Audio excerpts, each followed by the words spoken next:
mesure que la Chine se révèle comme une puissance de premier plan, on voit la région Asie-Pacifique devenir progressivement le nouveau centre du monde. Mais le nouvel ordre voulu par la Chine dans la région bouscule de manière périlleuse l'équilibre des forces en présence. Mais pourquoi la mer de Chine suscite-t-elle aujourd'hui autant de convoitises? À peine arrivé au pouvoir, fin 2012, le président Xi Jinping a lancé un slogan évocateur, le rêve chinois. Ce projet ambitieux vise à restaurer la grandeur impériale de la Chine et à mettre en œuvre une armée moderne.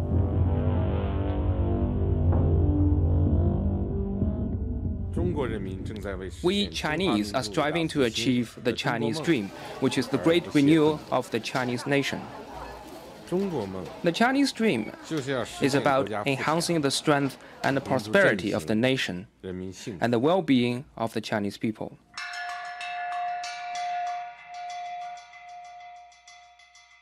En affirmant ainsi son rêve de grandeur, la Chine se place en rivale de l'autre grande puissance de la région, les États-Unis. Implantés dans le Pacifique depuis leur victoire sur le Japon impérial en 1945. With most of the world's nuclear power and some half of humanity, Asia will largely define whether the century ahead will be marked by conflict or cooperation.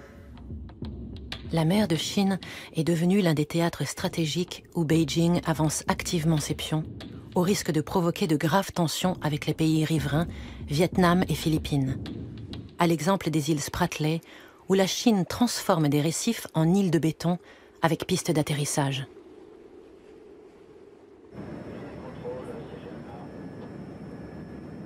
Les Américains, quant à eux, se positionnent de manière inflexible sur le principe de la libre circulation. Ils considèrent que ces îles artificielles chinoises menacent la navigation internationale sur une route où transite la moitié du fret mondial. La stratégie du pivot vers l'Est, définie par Obama, vise à contrer l'influence croissante de la Chine. As we end today's wars, I have directed my national security team to make our presence and mission in the Asia-Pacific a top priority. As a result, reductions in U.S. defense spending will not, I repeat, will not come at the expense of the Asia-Pacific. Ainsi, les États-Unis recentrent leur position tactique sur l'Asie en renforçant leurs ententes, notamment avec le Japon, l'allié historique de Washington, qui vient de perdre sa place de deuxième puissance économique mondiale au profit de la Chine. Le Japon, qui redoute, tout comme les autres alliés des Américains, l'hégémonie de ce puissant voisin.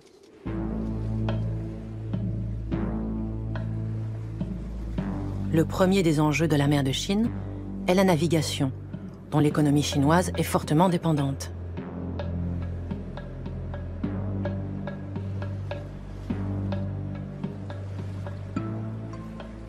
C'est par là que passent les plus grandes routes commerciales. Pour la Chine, c'est indispensable. C'est sa liaison avec l'Europe, c'est sa liaison avec les États-Unis. Pour le Japon, c'est idem. Donc je dirais que le premier enjeu, c'est un enjeu commercial.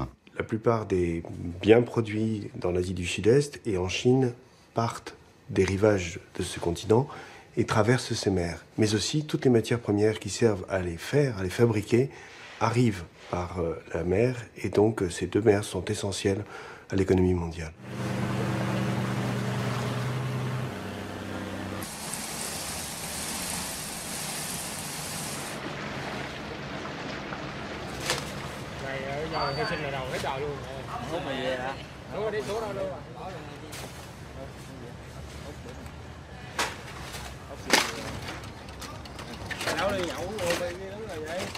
La Chine est maintenant le premier consommateur mondial de poissons, donc elle a besoin d'importer de façon massive, elle a besoin de pêcher de façon massive, et le premier pêcheur de la zone, c'est le Vietnam. Donc c'est quelque chose qui joue quand même pas mal en arrière-plan dans les tensions. Il y a un troisième enjeu qui est le pétrole. Il y en a dans la zone. C'est pour la Chine un enjeu important, pour le Japon de la même manière, puisqu'ils n'ont pas de ressources en propre, ou pas suffisamment en tout cas. Ils sont obligés d'importer l'essentiel de leurs hydrocarbures. C'est un enjeu pour le Vietnam aussi, puisque le Vietnam actuellement est autosuffisant entre guillemets en pétrole, mais ses ressources commencent à s'épuiser, donc il a besoin d'en retrouver de nouvelles. Mais il y a un quatrième enjeu dans la zone. c'est la rivalité militaire entre la Chine et les États-Unis. Les Américains maintiennent de nombreuses bases dans la région depuis leur victoire dans la guerre du Pacifique en 1945. Il y a deux grandes marines qui dominent la région, qui sont bien sûr la marine des États-Unis d'Amérique et la marine chinoise, tout simplement par leur importance.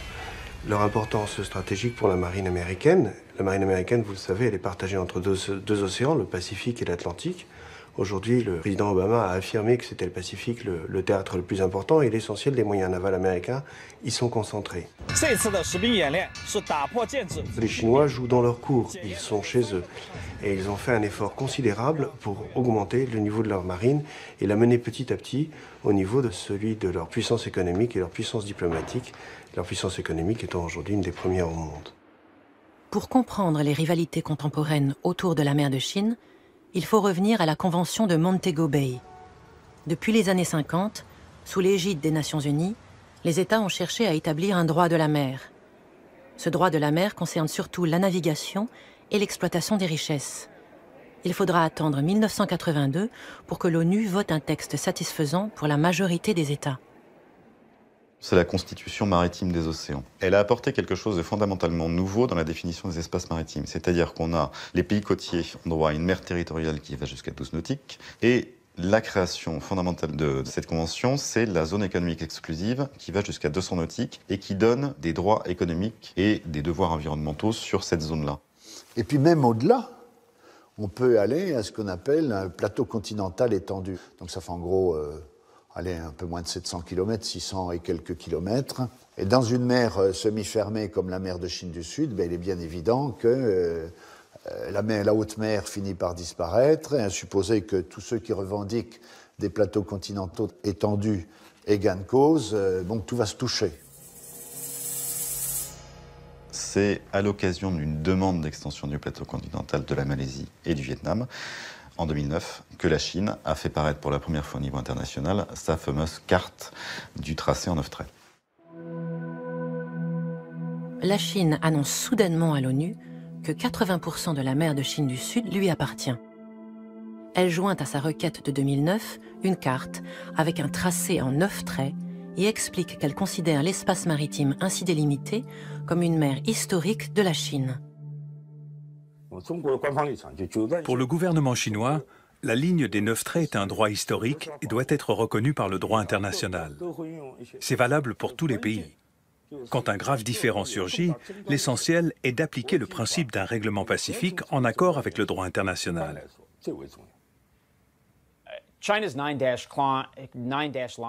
La revendication du tracé en 9 traits est assez vague, ambiguë.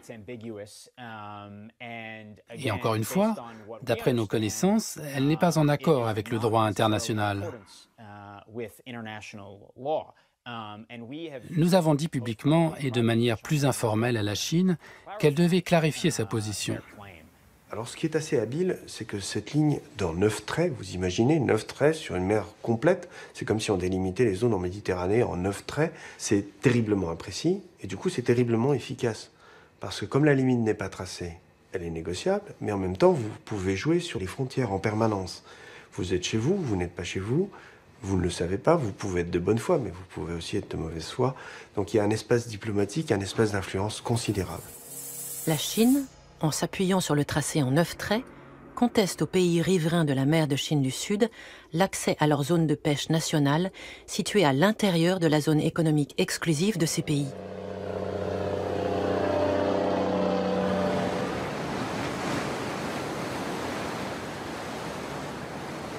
Puis l'année dernière, les Chinois ont publié un polygone à l'intérieur duquel la pêche ne pourra être autorisée qu'à condition de demander l'autorisation préalable à la Chine. Or, lorsqu'on regarde la configuration de ce polygone, il correspond à epsilon près, ce qui correspond à la revendication globale chinoise sur la mer de Chine du Sud.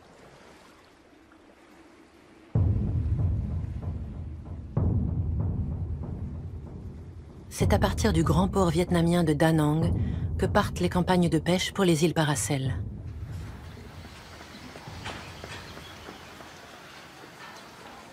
Les pêcheurs vietnamiens sont l'objet de répression de la part de la Chine. Selon des sources officielles, 2000 d'entre eux ont été victimes d'agressions chinoises entre 2002 et 2014. Certains y ont laissé la vie. D'autres ont été libérés contre rançon. On était poursuivis comme des voleurs. Ils nous ont poursuivis. Nous avons essayé de les semer. Avec mes bateaux, le 90-508 et le 90-152. C'est celui-là. Le 90-508 a pu s'échapper et faire demi-tour. Le navire chinois a percuté l'autre. Le 90-152, celui-là, il a chaviré et a été complètement renversé. Les Chinois nous ont brutalisés et ils ont rassemblé tout l'équipage à l'avant du bateau. Puis ils ont tout saccagé avec beaucoup de violence. Quand je pêche avec les autres pêcheurs, ils me racontent beaucoup d'histoires. C'est souvent le même procédé. Ils cassent tout, ils frappent les gens, ils les battent et les séquestrent. Une fois, ils ont déversé du pétrole dans la cale des poissons qu'on avait pêchés, pour qu'ils soient immangeables. Le risque élevé, c'est celui d'un conflit entre pêcheurs, puisqu'on se bat pour avoir accès à la ressource que représente le poisson ou les coquillages. Et c'est un conflit entre pêcheurs qui serait mal maîtrisé par les gardes-côtes des deux puissances tutélaires et qui ensuite dégénérerait et les marines viendraient à la rescousse. Ça, c'est aussi un risque d'escalade réel. Du point de vue de la Chine, le tracé en 9 traits délimite un territoire national, et tout ce qui se trouve à l'intérieur est sous sa souveraineté. Or, dans cette zone, il y a 2 groupes d'îles, les Paracels au nord et les Spratleys au sud. Les pays riverains de ces îles considèrent qu'elles leur appartiennent, car elles se situent à l'intérieur de leur ZEE ou sur leur plateau continental. Alors en réalité, à qui appartiennent ces îles ? Quand on regarde concrètement les choses, que ce soit les îles Spratly ou les Paracels, ce sont des îlots inhabités pour la plupart. Il y en a certains qui en plus sont recouverts à marée haute. Donc ce sont des poussières d'îles, des poussières d'îlots qui n'ont pas un enjeu fort en tout cas au lendemain de la guerre. Ça n'est qu'après justement que ça va devenir important quand ces îles ou ces îlots vont donner droit à des ZEE. Là, pour le coup, ça n'est pas neutre, puisque on peut avoir une petite île, et autour, on a un espace maritime de 200 nautiques, et où toutes les ressources appartiennent à l'État qui est propriétaire de cet îlot ou de cette île.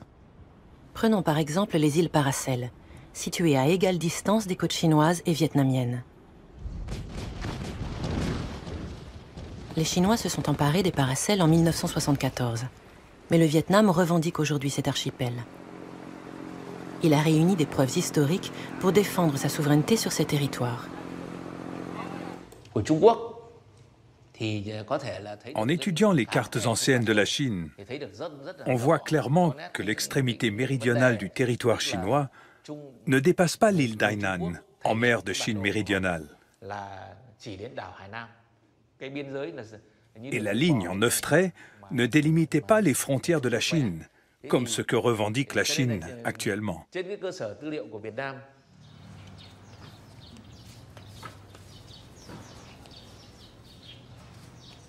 L'île de Lison, à proximité de Da Nang, sert d'avant-poste depuis le XVIIe siècle pour les campagnes de pêche vietnamiennes dans les îles Paracels.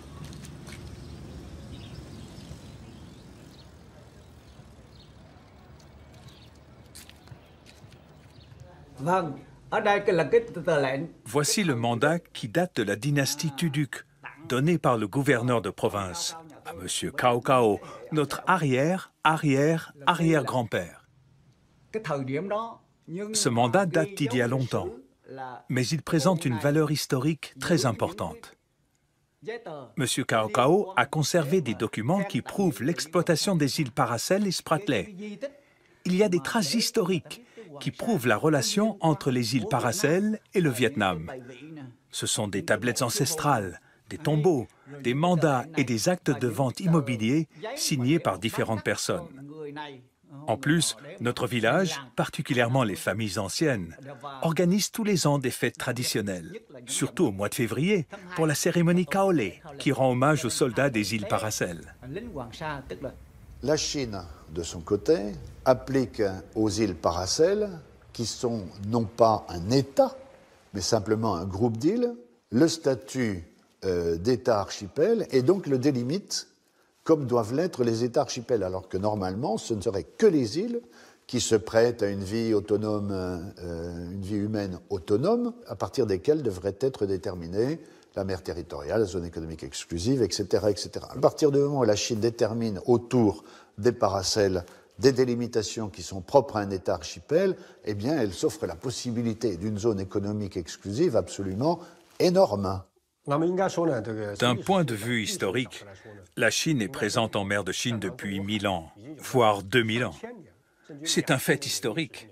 Donc, depuis la nuit des temps, les pêcheurs chinois allaient pêcher en mer de Chine du Sud.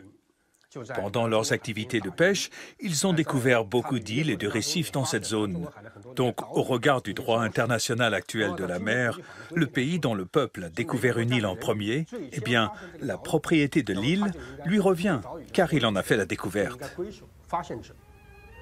La Chine appuie ses revendications actuelles sur son histoire. À l'époque de l'essor éclatant de la civilisation chinoise, sous la dynastie des Han, puis celle des Ming, des marins auraient exploré et utilisé la mer de Chine. Ces épisodes, qui ont eu lieu il y a 2000 ans, puis au XVe siècle avec l'amiral Zheng He, fondent aujourd'hui Pékin à revendiquer l'ensemble de la mer de Chine. À ce titre, la Grèce ou l'Italie contemporaine pourraient revendiquer l'ensemble de la Méditerranée au nom de leur histoire dans l'Antiquité.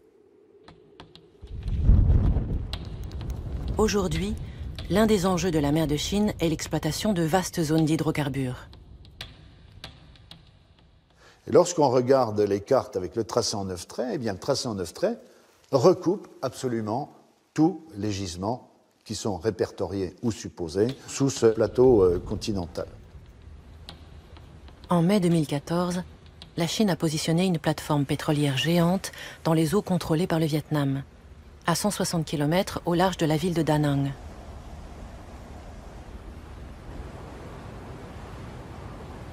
Une soixantaine de gardes-côtes chinois a rendu impossible l'accès des Vietnamiens à cette zone, où ils avaient pourtant l'habitude de pêcher.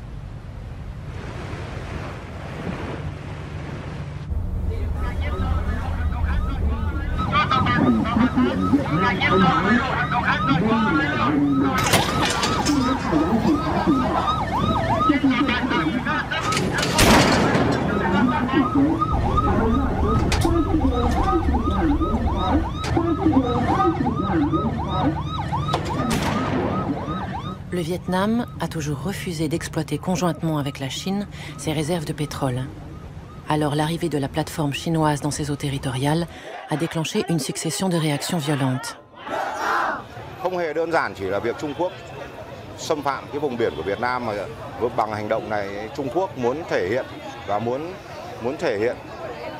muốn thực hiện một phần nào cái bước đi cái chiến lược của mình nhằm xâm lấn Biển Đông và Les Chinois, de leur côté, eh bien, disent que la plateforme en question était dans la zone continue des paracels.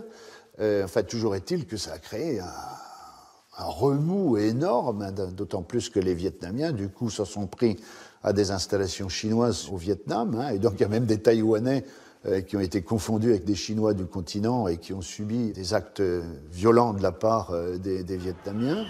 En réaction aux incidents navals, des émeutes nationalistes ont éclaté aux abords des zones industrielles à capitaux étrangers, avant de s'étendre aux autres provinces du Vietnam, provoquant la mort d'au moins 2 ressortissants chinois.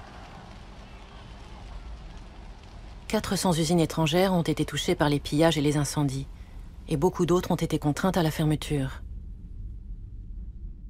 Quelques jours plus tard, la Chine a envoyé des bateaux vers le Vietnam afin d'évacuer 4000 de ses ressortissants. We are strongly concerned about dangerous conduct and intimidation by vessels in the disputed area. We call on all parties to conduct themselves in a safe and appropriate manner, exercise restraint, and address competing sovereignty claims peacefully, diplomatically, and in accordance with international law. La presse internationale a alerté l'opinion mondiale pour témoigner de notre détermination politique et a ainsi contraint la Chine à sortir la plateforme 981 de notre zone économique exclusive. Ils ont fini par retirer leur plateforme HD 981 en prétextant l'arrivée d'un typhon. Exact, c'est tout à fait juste. Extrêmement violent. Donc ça leur a permis de se retirer en sauvant la face.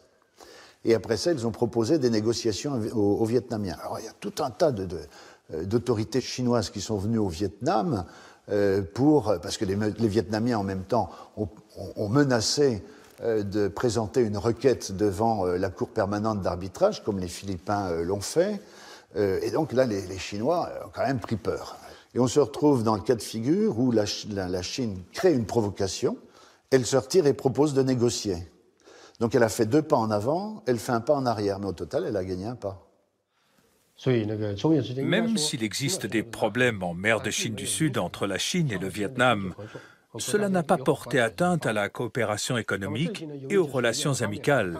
Mais ces derniers temps, le Vietnam a entrepris des actions contraignantes et unilatérales pour défier les droits des Chinois. Cela nous a obligés à prendre certaines mesures, créant une situation tendue entre les 2 pays en mer de Chine du Sud. Comme ce qui s'est passé en mai 2014, lorsque la plateforme de forage a effectué des opérations légales dans la zone appartenant à la Chine.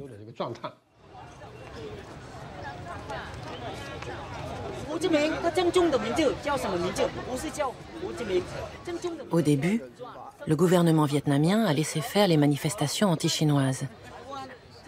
Puis, il y a brusquement mis un terme, afin de sauvegarder les activités économiques vitales qui lient les 2 pays.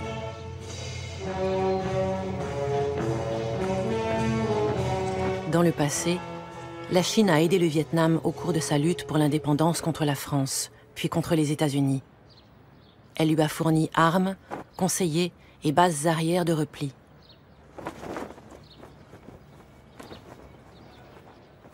Selon les mots de Mao Tse-tung, la Chine et le Vietnam sont comme la dent et la lèvre, car, ajoutait-il, quand la lèvre s'ouvre, la dent a froid.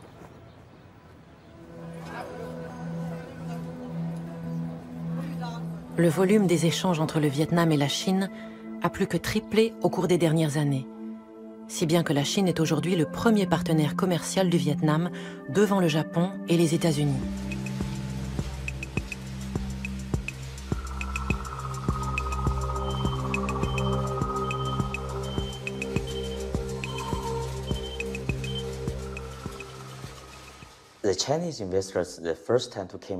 Les premiers investisseurs chinois qui sont arrivés au Vietnam sont venus autour de 2005 ou 2006. Et après cela, de plus en plus d'investisseurs sont arrivés. En raison de l'augmentation des coûts en Chine, de la question de l'environnement, ils ont choisi de délocaliser. En fait, je pense qu'aujourd'hui, le Vietnam est certainement l'endroit le plus avantageux pour les investisseurs étrangers.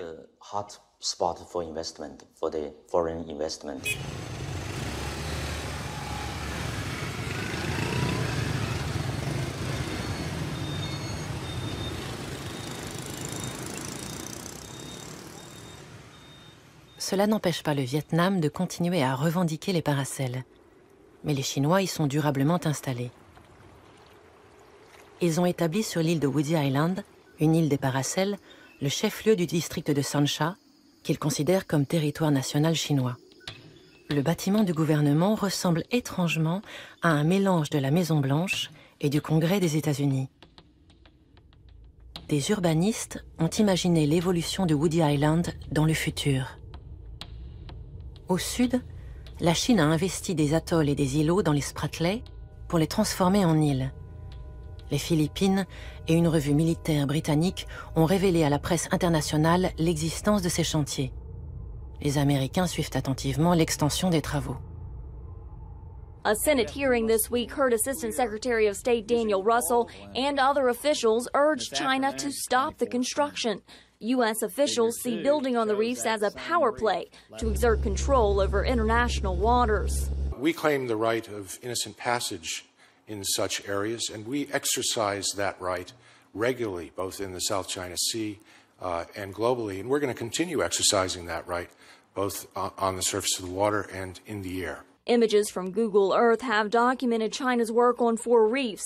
Assistant Secretary of Defense Scheer and Assistant Secretary of State Russell assured lawmakers the U.S. would continue to maintain military superiority through the deployment of aircraft and combat ships in the region. Les Chinois, mais pas uniquement eux, sont tous lancés dans une espèce de course effrénée pour transformer ces îlots en îles. C'est-à-dire qu'on fait des constructions sur pilotis. On a des véritables constructions en dur, en ciment, de base. On les habite en permanence. Tout ça pour arriver à une qualification juridique d'île et donc obtenir la ZEE qui va avec. En dehors de la Chine, d'autres pays comme la Malaisie, le Vietnam, les Philippines, le Brunei et Taïwan revendiquent leur souveraineté sur des îles et des îlots qu'ils occupent déjà dans les Spratleys. L'exemple du récif de Mischief, situé au large des côtes philippines, est instructif. Dans les années 90, la Chine a construit des structures sur pilotis en prétendant que c'étaient des abris pour pêcheurs. Les Philippins ont protesté, car l'atoll se trouve dans leur ZEE, mais en vain. Par la suite, la Chine a transformé les abris en installations militaires.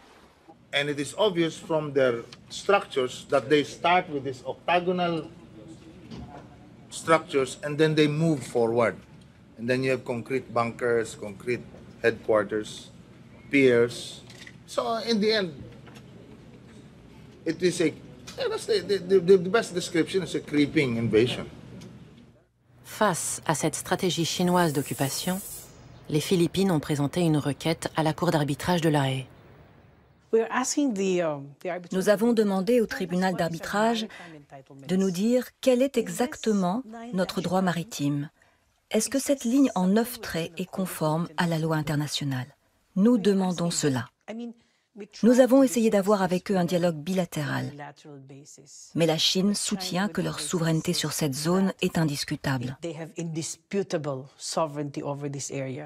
Et la question est intéressante puisqu'en fait, évidemment, pour qu'il y ait arbitrage, il faut être deux. Donc ils n'ont pas posé la question de à qui appartiennent cette île ou cet îlot. Ils ont simplement posé la question de savoir si c'était une île ou un îlot. Si c'est une île, comme le revendiquent les Chinois, on a droit à une ZEE et ce sera plus compliqué. Si c'est un îlot, comme le soutiennent les Philippines, pour le coup, il n'y a pas de ZEE et elle est totalement intégrée dans la ZEE philippine. Donc là, la Cour d'arbitrage, pour l'instant, ne s'est pas prononcée sur la question, mais ça va être quelque chose qui, juridiquement, sera intéressant, quand ils en viendront à ça, en tout cas. Les Philippines ont introduit une procédure à la Cour permanente d'arbitrage. Mais il y a un problème dans le cadre de la Convention de l'ONU sur le droit de la mer. Le tribunal souligne qu'il ne s'occupe que de la gestion et des litiges des océans, mais il n'a pas de droit sur les affaires concernant le continent et le territoire. Donc, le tribunal international du droit de la mer n'est pas compétent pour décider à qui appartiennent ces îles, ni qui a la souveraineté sur ces territoires. Nous avons présenté une lettre avec nos observations au tribunal international du droit de la mer qui dit que nous ne reconnaissons pas la compétence du tribunal. Mais ça suppose que ces pays soient prêts à accepter de perdre une partie, parce que de toute façon, on n'obtient jamais gain de cause à 100%. Et ça suppose donc qu'il y ait un accord au départ sur la volonté de trancher ce différend par voie juridique. Et actuellement, dans la zone, on n'en est pas là du tout. Donc le droit viendra peut-être plus tard, peut-être que dans 50 ans ou 60 ans, il y aura des relations apaisées dans la zone, politiquement on sera arrivé à des relations plus stables, mais pour l'instant on n'en est pas là. Nous continuerons à user de la voie diplomatique. La diplomatie restera le meilleur mode d'action, quelle que soit la décision que prendra le tribunal arbitral.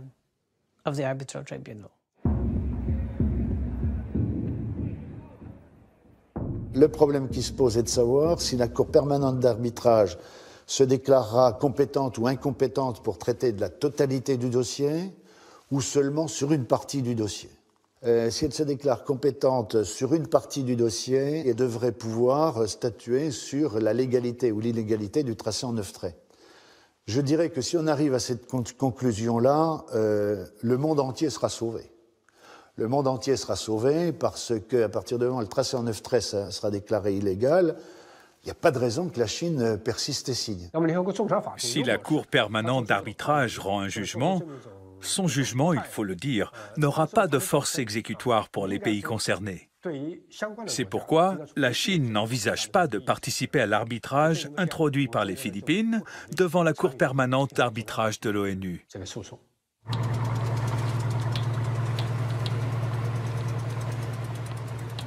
Dans la mer de Chine de l'Est, au nord de Taïwan, la Chine entretient un autre conflit, cette fois-ci avec le Japon. Le différend porte sur l'archipel des îles Senkaku-Diaoyu, 8 îlots inhabités, isolés et inhospitaliers. Le Japon administre ces îles depuis plus d'un siècle. Inquiet de la montée en puissance de la Chine, il nationalise soudainement 3 d'entre elles en 2012. Mais la Chine revendique aussi la souveraineté sur cet archipel. Et le changement de statut voulu par Tokyo provoque une forte réaction à Beijing. 日本方面所谓的购岛行动完全是非法和无效，完全改变不了钓鱼岛属于中国的事实，也改变不了日方窃取钓鱼岛的这个事实。我们要求日本方面切实的放弃错误做法。 Des activistes chinois répliquent à la nationalisation en débarquant sur l'archipel des Senkaku-Diaoyu, où ils sont attendus par la police japonaise.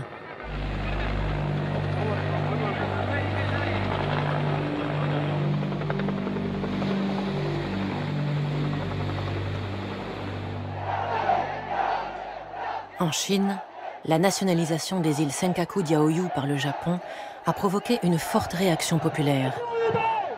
Des manifestations éclatent dans des dizaines de villes et des biens japonais, magasins, voitures, usines sont saccagés.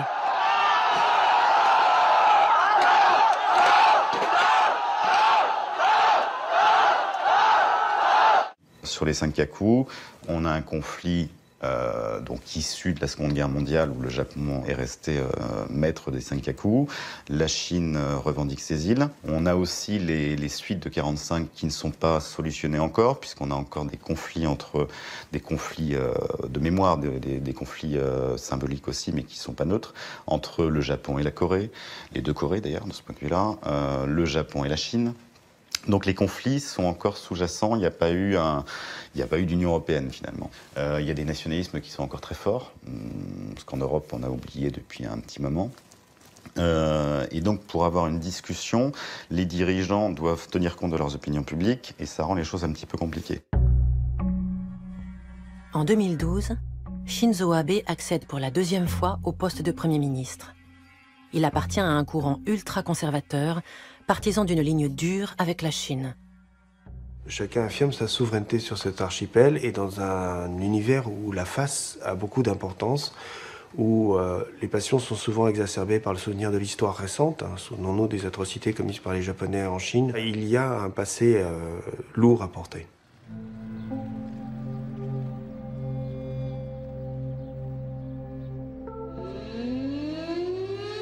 Le sentiment anti-japonais est aujourd'hui largement répandu en Chine. La raison principale est que le Japon n'a jamais pleinement, sincèrement reconnu les atrocités de la Seconde Guerre mondiale. En 2014, le président Xi Jinping a tenu à commémorer le massacre de Nankin.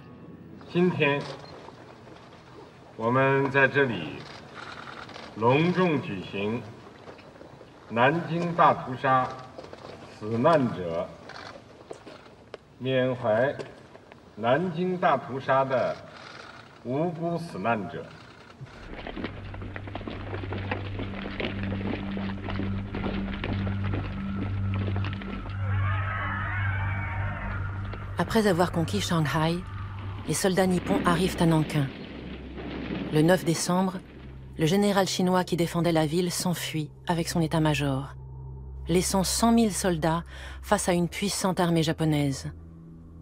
Pendant les 6 semaines qui suivent, des dizaines de milliers de civils et de soldats désarmés sont assassinés. Des dizaines de milliers de femmes sont violées par les soldats japonais. L'ampleur des crimes japonais en Chine pendant la Seconde Guerre mondiale alimente le conflit mémoriel entre les deux pays. Un comité d'historiens a été créé pour rapprocher les deux points de vue. En fait, c'est un chiffre cité par le tribunal des crimes de guerre de Nankin. Ce chiffre n'a pas fait l'objet de démonstrations sérieuses par les chercheurs. Nous ne disposons pas de moyens qui nous permettraient de le prouver. Donc, sous l'angle académique, on peut employer le chiffre de 300 000, mais on peut aussi utiliser le chiffre de 200 000, défini par le tribunal militaire de Tokyo. On pourrait même rectifier ces deux chiffres après des recherches spécifiques. Mais il y a un point fondamental. Il faut reconnaître les dommages de la guerre et le massacre de Nankin lui-même.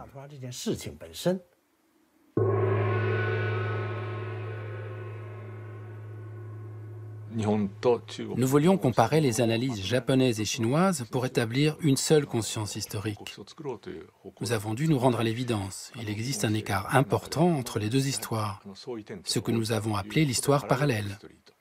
Nous avons finalement décidé d'écrire d'abord chacun notre histoire. Des deux versions, nous garderons ce sur quoi nous sommes d'accord. Il existe donc deux rapports distincts, l'un du groupe japonais et l'autre du groupe chinois. Le Japon a déjà reconnu ces actes d'invasion pendant la guerre. Ils ont présenté à la Chine leurs réflexions et leurs excuses. On peut le voir avec la déclaration conjointe sino-japonaise de 1972 et le traité de paix et d'amitié entre la République populaire de Chine et le Japon de 1978. Cela prouve cet état des choses. Mais alors pourquoi y a-t-il toujours des problèmes ? Bien que le gouvernement japonais possède déjà certains documents qui l'affirment explicitement, des hommes politiques de droite cherchent à nier plusieurs de ces faits. Certains ministres et députés de droite vont régulièrement honorer le sanctuaire de Yasukuni, où figure la liste des soldats morts pour le Japon. Le nom de 14 grands criminels de guerre y ont été secrètement ajoutés en 1978. Ces visites sont donc invariablement interprétées en Chine comme une volonté de réhabilitation du passé militariste nippon. La relecture du passé impérial japonais concerne aussi le domaine de l'enseignement. Un courant révisionniste, dans la mouvance du gouvernement de Shinzo Abe, a rédigé un manuel scolaire qui présente un autre récit de l'histoire. Ce manuel négationniste est diffusé dans 1% des établissements japonais. Parmi les manuels scolaires d'après-guerre, et surtout ceux d'aujourd'hui, quand on regarde les grandes lignes, ce qui est vraiment surprenant, c'est qu'ils sont écrits de manière à dévaloriser le Japon. Le massacre n'est pas la vérité. Il n'y a aucun document qui prouve que le massacre a réellement eu lieu. Ces documents expriment le retour de la paix et de la vie joyeuse. Il y a beaucoup de photos comme celle-ci. Les enfants échangent avec les soldats japonais. Avec la conviction que le massacre de Nankin n'a pas eu lieu, nous avons réécrit notre manuel scolaire.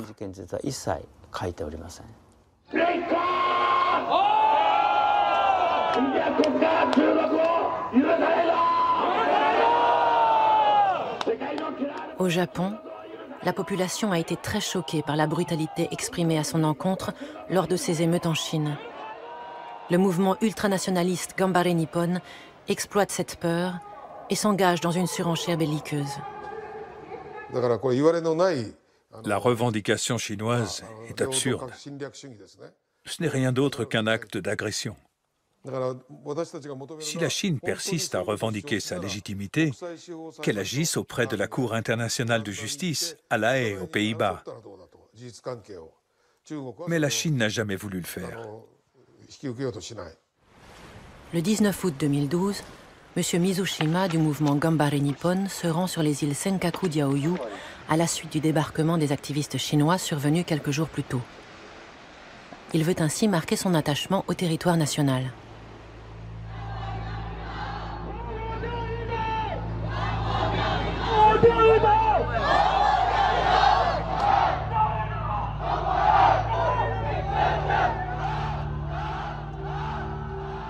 Cette crise autour des îles Senkaku-Diaoyu ne risque-t-elle pas de contrarier les relations économiques entre la Chine et le Japon ? Le Japon a fait de gros investissements financiers en Chine. Bien sûr, ils sont encore en cours, mais les nouveaux investissements en Chine ont vraiment plongé et le volume des échanges commerciaux a chuté.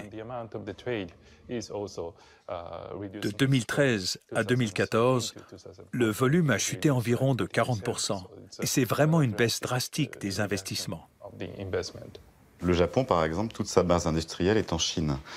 Donc il y a une intégration et une dépendance très forte entre les deux. La Chine a besoin des technologies japonaises, le Japon a besoin de la main-d'œuvre chinoise. Donc il y a une intégration économique assez forte, mais qui n'a pas débouché justement sur, en tout cas, une entente politique. Pourtant, dans les années 70, les deux pays avaient trouvé un terrain d'entente. En 1978, le dirigeant chinois Deng Xiaoping signait un traité de paix et de coopération avec le Japon. La coopération portait notamment sur l'exploitation commune de gisements d'hydrocarbures découverts au milieu de la mer de Chine de l'Est, au nord des îles Senkaku-Diaoyu. Deng Xiaoping, finalement, était parti sur une idée qu'on pouvait exploiter en commun les ressources de la mer, en se parlant, en discutant, et surtout en ne s'intéressant pas à la question de la possession.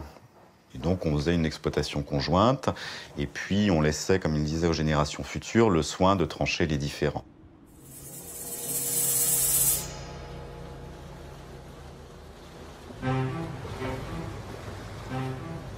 En nationalisant les îles Senkaku-Diaoyu, les Japonais ont, du point de vue de Beijing, brisé le statu quo qui existait entre les deux pays depuis les années 70.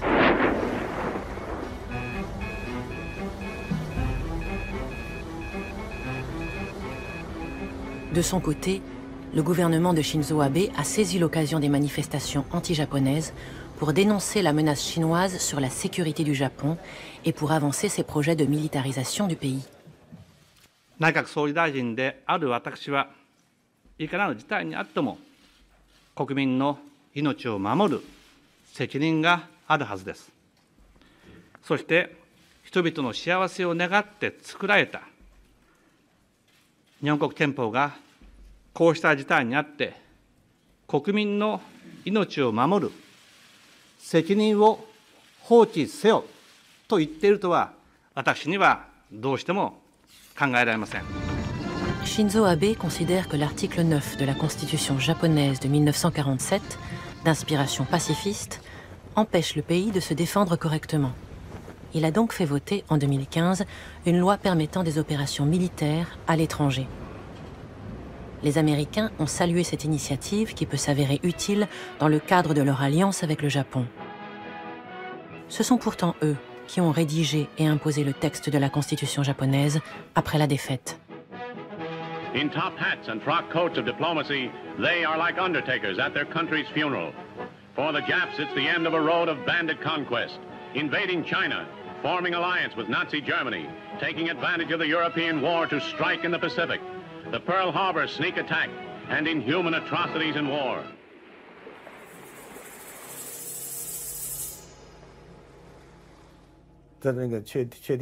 Lors de la rédaction de la Constitution pacifiste, il y avait la pression extérieure des Américains ou des Alliés pour limiter les forces militaires japonaises, parce que le Japon avait provoqué la guerre. Mais d'un autre côté, l'impulsion est venue du Japon lui-même. Les Japonais pensaient qu'ils ne feraient plus jamais la guerre parce que la guerre avait été très cruelle. C'est un objectif assez idéaliste, si on peut dire. Mais aujourd'hui, le Japon a vraiment l'impression que cette position lui joue des tours. Pourquoi ? Dans le contexte global actuel, il ne peut être le seul pays à rester pacifiste. La base navale de Yokosuka est située à l'entrée de la baie de Tokyo. Elle abrite le quartier général de la 7e flotte américaine. Depuis 1945, les États-Unis maintiennent 50 000 soldats sur le sol nippon. Une alliance militaire très solide lie les deux pays.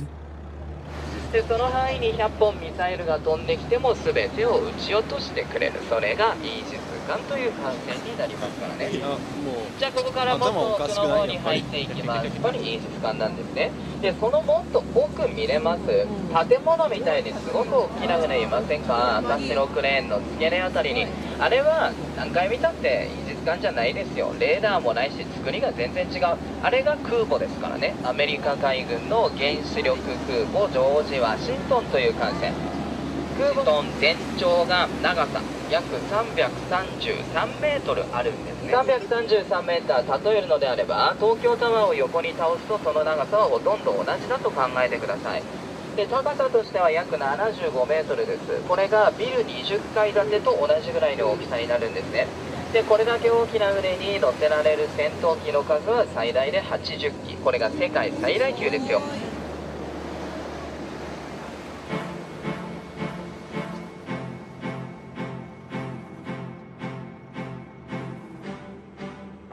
Okinawa se trouve à 1500 km de Tokyo et à 700 km des côtes chinoises.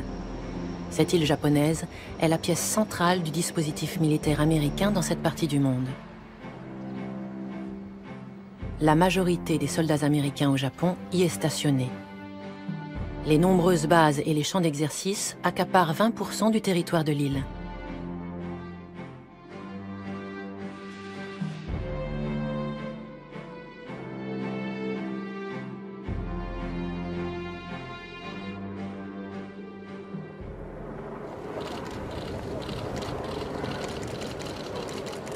Les avions Osprey, positionnés dans les bases américaines de la région en 2012, font partie du dispositif stratégique des États-Unis. Ces avions, très maniables, pourraient déposer rapidement matériel et soldats sur les îles Senkaku-Diaoyu en cas d'agression des forces chinoises.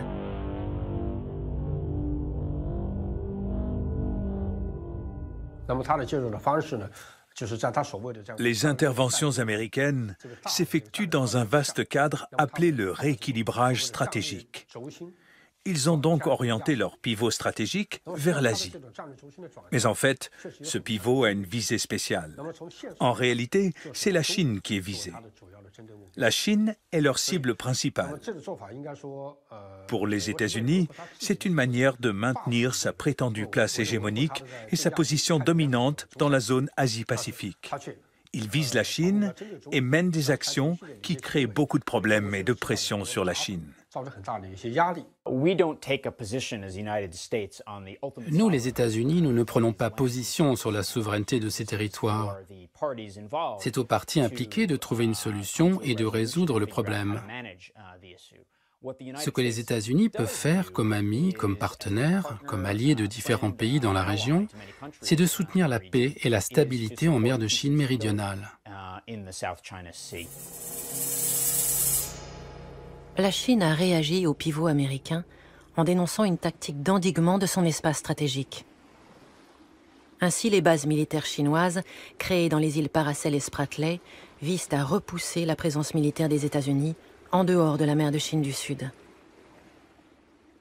Pourquoi les Chinois veulent faire le vide militaire en mer de Chine du Sud? Bon, c'est essentiel. Leur base navale de sous-marins nucléaires lanceurs d'engins se situe au sud-est de l'île de Hainan, à Sanya.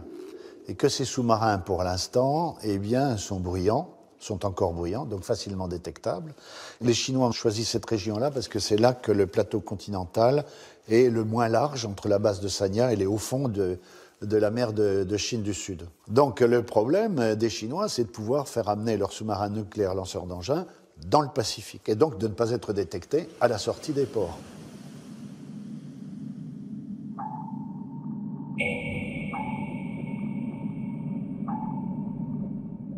La Chine est en train de se doter d'une force de dissuasion nucléaire maritime avec des sous-marins nucléaires lanceurs d'engins. Elle a réussi le premier tir de missile en courant de l'année dernière. Donc on en est encore aux prémices, mais l'effort est là et la construction se poursuit.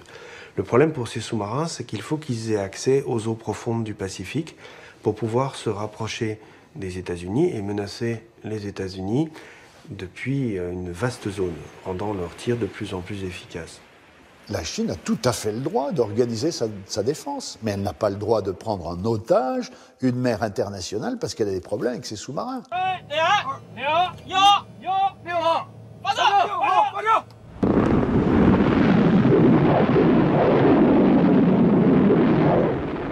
On est dans du jeu de Go, on n'est plus dans du jeu d'échecs.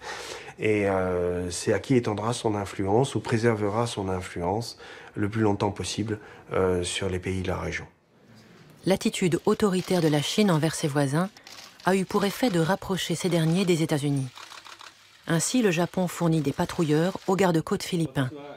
Les États-Unis négocient leur retour aux Philippines. Ils se rapprochent aussi du Vietnam. En fin de compte, la position stratégique des États-Unis, menacée un temps par la montée en puissance de l'armée chinoise, se trouve maintenant renforcée. Dans toute cette confrontation qu'il y a eu entre la Chine et le Japon autour des Senkaku ou sur la position philippine, les Américains, on sent bien qu'en arrière-plan, ils n'ont qu'une crainte, c'est d'être entraînés par leurs alliés de la zone dans une confrontation avec la Chine. Mais les États-Unis sont plutôt un facteur d'apaisement dans la zone par rapport à leurs alliés.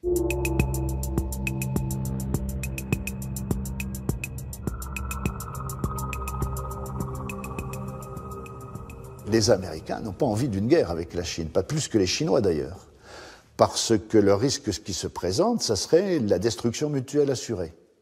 Donc on retombe dans un contexte de guerre froide, et il est bien évident que pour l'instant, les États-Unis n'ont pas envie de perdre leur suprématie mondiale, et les Chinois n'ont pas envie de perdre la possibilité de prendre la suprématie mondiale. Aujourd'hui, malgré l'effort soutenu pour développer sa puissance militaire, la Chine est encore loin du niveau de l'armée américaine. Mais les stratèges chinois se projettent à long terme. Leurs objectifs pour rattraper les États-Unis se situent à 30, 40 ou 50 ans.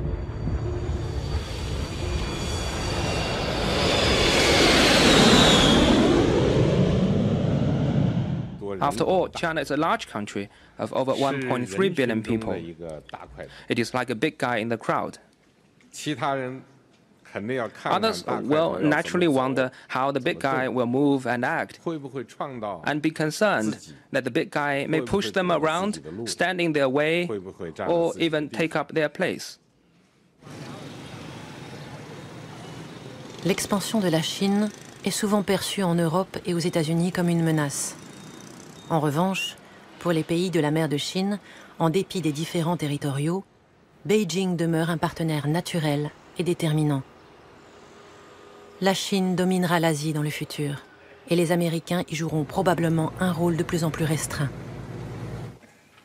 Still, in times of great change and uncertainty, the future can seem unsettling. Across a vast ocean, it's impossible to know what lies beyond the horizon. But if this vast region and its people teach us anything, it's the yearning for liberty and progress will not be denied. La Chine se développe autour de ses frontières.